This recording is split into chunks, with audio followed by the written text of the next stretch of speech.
বিরতির পর স্বাগত। সামনেই রয়েছে চ্যাম্পিয়ন্স ট্রফি, আর চ্যাম্পিয়ন্স ট্রফিতে এবার দলের ঘোষণা হয়ে গেছে। তবে এবারের চ্যাম্পিয়ন্স ট্রফিতে ইন্ডিয়ার হয়ে উইকেট কিপিং করবে কে, উইকেট কিপার কাকে দেওয়া হবে, তা নিয়েই মূলত এখন কৌতূহল জেগেছে প্রত্যেকের মনে। তবে যে নাম ইতিমধ্যেই উঠে আসছে তা হচ্ছে KL রাহুল। দলের 1 নম্বর উইকেট কিপার হতে পারেন KL রাহুল। তবে কি চ্যাম্পিয়ন্স ট্রফিতে প্রথম একাদশে জায়গা হবে না ঋষভ পান্তের? গুরু গম্ভীরের কথায় কমছে পন্থের সুযোগ পাওয়ার আশা। আর সেই বিষয় নিয়ে বিস্তারিত জানবো। টেলিফোন লাইনে যুক্ত হয়ে গেছে ক্রীড়া সাংবাদিক বিপ্লব চন্দ্র। বিপ্লব দা, আমরা বারংবার দেখেছি ঋষভ পান্ত সে ভালো ফর্মে রয়েছে এবং চ্যাম্পিয়ন্স ট্রফিতেও সে থাকবে এমনটাই আশা এবং প্রত্যাশা ছিল প্রত্যেকের। তবে এবার দলের 1 নম্বর উইকেট কিপার যদি KL রাহুল হয়, সেই জায়গায় কি চ্যাম্পিয়ন্স ট্রফির একাদশে নাও থাকতে পারেন ঋষভ পান্ত? কি জানতে পারছো? ঋষভ পান্ত এবং KL রাহুল কিতেন কিং বলা যায় বর্তমান সময়ে ভারতীয় উইকেট রক্ষক হিসেবে, এবং দুজনকে উইকেট রক্ষক এবং নির্ভরযোগ্য ব্যাটসম্যান হিসেবে কিন্তু মিডল অর্ডার ব্যাটসম্যান হিসেবে ভারতীয় দলে কিন্তু এবার দাপট দেখাচ্ছে।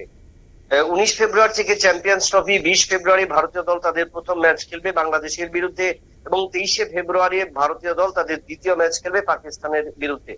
এই দুটো ম্যাচের আগে ভারতীয় দল চিন্তিত এবং প্রথম একাদশ গতকালকে যে ভারতীয় স্কোয়াড ঘোষণা করা হয়েছে, এই স্কোয়াডেও কিন্তু একাধিক পরিবর্তন আনা হয়েছে।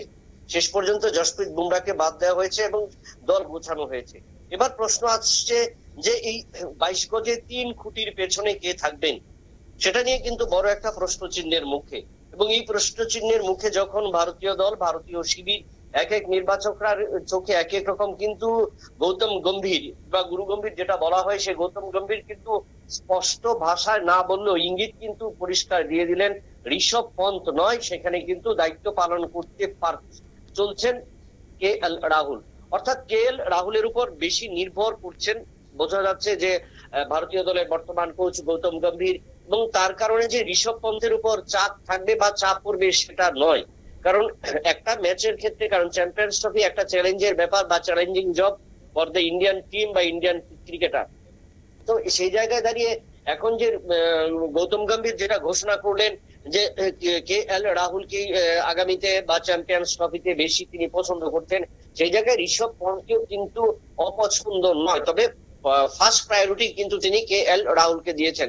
তো এই যে জায়গাটা, কারণ গত ম্যাচগুলিতে যেখানে KL রাহুলের যে পারফরমেন্স, KL রাহুল ব্যাটিং এ যে পারফরমেন্স করেছে এবং ক্রিকেটে যে পারফরমেন্স করেছে, সেই পারফরমেন্সের নিরিখেই কিন্তু তাকে এগিয়ে রাখলেন গৌতম গম্ভীর। তবে দিন আরো বেশ কিছুটা রয়েছে এবং তার মধ্যে ভারতীয় দল যদি চোট সমস্যা না থাকে বা ক্রিকেটারদের মধ্যে কোনো দুর্বলতা, ঘাটতি বা চোটের অসুবিধা না থাকে, সেই ক্ষেত্রে প্রথম একাদশে বাংলাদেশের বিরুদ্ধে কোন দল বাছাই করা হয় সেটা কিন্তু একটা দেখার বিষয়।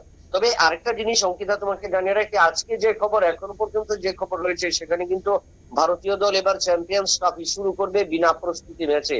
অর্থাৎ নিজেদের মধ্যে কিন্তু উইকেট সামলে, নিজেদের মধ্যেই কিন্তু কম্বিনেশন এবং কন্ডিশন তৈরি করে কিন্তু ভারতীয় দল এবার কিন্তু চ্যাম্পিয়ন্স ট্রফিতে অংশ নিতে চাইছে।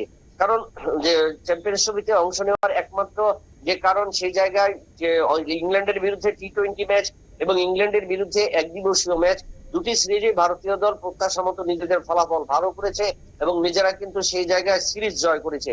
এবং সেই আত্মবিশ্বাসটা ভারতীয় দলের প্রত্যেক ক্রিকেটারদের মধ্যে, প্রত্যেক ক্রিকেটার কিন্তু আত্মবিশ্বাসে তারা টুইটুম্বু রয়েছেন।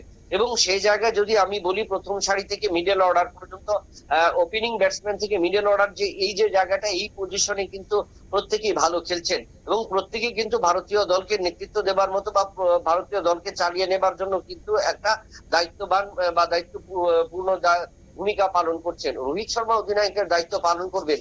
তবে গতকালকে যেভাবে ভারতীয় দলের ব্যাটসম্যানরা, প্রথম সারির ব্যাটসম্যানরা সেখানে নিজেদের প্রদর্শন করেছেন, নিজেদের উইকেটে তুলে ধরেছেন এবং রান পেয়েছেন, এবং যেখানে 356 রানের ইনিংস তৈরি হয়েছে, সেটা কিন্তু একটা বড় চ্যালেঞ্জিং, একটা বড় চ্যালেঞ্জ বা চ্যালেঞ্জ করার মতো। এবং সেই জায়গায় দাঁড়িয়ে যে উইকেট রক্ষক হিসেবে আগামীতে, অর্থাৎ চ্যাম্পিয়ন্স ট্রফির প্রথম দুটি ম্যাচের জন্য, তাহলে কিন্তু গৌতম গম্ভীরকে কিন্তু যে সিদ্ধান্ত নিয়েছেন, সেই সিদ্ধান্ত অনুযায়ী গৌতম গম্ভীর কিন্তু KL রাহুলকে কিন্তু দেবেন বা দেওয়ার পক্ষে। কারণ সেখানে তিনজন কোচ রয়েছেন, ফিল্ডিং কোচ রয়েছেন, ব্যাটিং কোচ রয়েছেন, বোলিং কোচ রয়েছেন, এবং তার পাশাপাশি মানে মূল কোচ বা প্রধান কোচ হিসেবে কিন্তু গৌতম গম্ভীর, এবং সেই জায়গায় দাঁড়িয়ে গৌতম গম্ভীরকে কিন্তু মানতে হবে বাকি তিনজন থেকে তাদের আলাদা। তো separate another things Gautam Gambhir, এবং সেই গৌতম গম্ভীরের সিদ্ধান্তই কিন্তু কে এল রাহুল দায়িত্ব পালন করতে পারেন। সেই ক্ষেত্রে কিন্তু 80% সবচেয়ে বেশি সমর্থন পাবেন, এবং কে এল রাহুল যদি সেই জায়গায় প্রথম ম্যাচে ততটা সুবিধাজনক অবস্থা না যেতে পারে, তাহলে কিন্তু পরবর্তী হিসেবে ঋষভ পন্থকে আনা হবে। সেবার তার জন্য বলা হয় যে এবার এই যখন দল গঠন করা হবে বা প্রথম একাদশ গঠন করা হবে বাংলাদেশের বিরুদ্ধে, তখন কিন্তু ঋষভ পন্থ দলে থাকবেন এবং কে এল রাহুলও কিন্তু দলে থাকবেন। কারণ বেশিরভাগ ক্ষেত্রে কিন্তু আমরা দেখে থাকি যে দুটো উইকেট কিপার কি অপশন নিয়েই প্রত্যেকটি দল আন্তর্জাতিক আসরে অংশ নেয়, কারণ সেখানে ক্রিকেটারদের বা 3 কোটির পেছনে যারা থাকে তাদের একটা বড় ঝুঁকি থাকে, সেই ঝুঁকিটা নিতে চাইবেন। কারণ কোনো ক্ষেত্রে চোট সমস্যা যদি জড়িত হয় বা চোট সমস্যা আঘাতে লেগে থাকে, তার কারণেই কিন্তু বেশিরভাগ ক্ষেত্রে দলের অধিনায়ক বা দলের কোচরা কিন্তু সেই ক্ষেত্রে বাছাই করেন দুজন পছন্দ মতো উইকেট রক্ষককে। তাই এই ক্ষেত্রেও গৌতম গম্ভীর কে এল রাহুলকে উইকেটে পাঠাবেন, 3 কোটির পেছনে পাঠাবেন, কিন্তু ঋষভ পন্থকেও কিন্তু দলে রাখবেন, সেটা কিন্তু প্রায় নিশ্চিত বা বলা যেতে পারে। অঙ্কিতা, ধন্যবাদ বিপ্লব দা। অর্থাৎ এখনো পর্যন্ত যে আপডেট উঠে এসেছে, ঋষভ পান্ত থাকতে পারেন দলে, তবে উইকেট কিপার হিসেবে রাখা হবে কে এল রাহুলকে। এখনো পর্যন্ত যে আভাস পাওয়া গেছে, তবে তাতে শিলমোহর এখনো পড়েনি। এখন দেখার বিষয় যে ইন্ডিয়ান টিম এবং কোচ গৌতম গম্ভীর কি সিদ্ধান্ত গ্রহণ করেন। নিয়ে নিচ্ছে এই মুহূর্তে ছোট্ট একটি বিজ্ঞাপন বিরতি, সঙ্গে থাকুন।